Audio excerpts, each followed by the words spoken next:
Ona thengia wa rĩendekithia rĩa mũtongoria wa bũrũri ndagĩtarĩ William Ruto rĩa kwenda a Kenya marengagwo gĩcunjĩ gĩa 3% kĩa mũcara nĩguo gũkinyanĩria waki wa nyũmba cia raithi gũtumũra mawoni ngũrani kuma kũrĩ muingi hamwe na atongoria. Onjoria rĩa maigithagia waki-ini wa nyumba nimoritie muingi kuhimbiria uguri wa nyumba.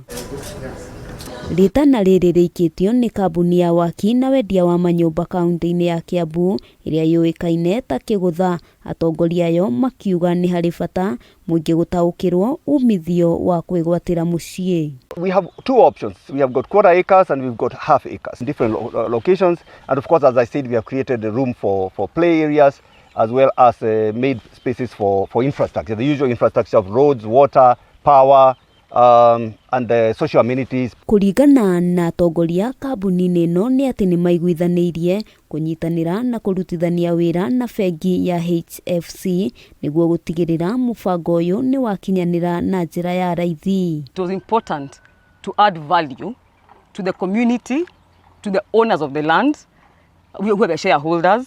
So we are adding the value of the land, and also to add community-wise, to upgrade even their lives. Kambuni ĩno ĩranĩire gwaka nyũmba kũringana na mũtaratara wa thirikari wĩgiĩ nyũmba cia thogora ũrĩa mũkenya angĩhota gũkinyĩria. We want to improve the community. They are the people that we know, even growing up, are the only people you can trust when it comes to real estate, when it comes to building homes, buying land. Handũ-inĩ ha Kameme TV, rĩtwa rĩakwa nĩ Wambui wa Njũgũna.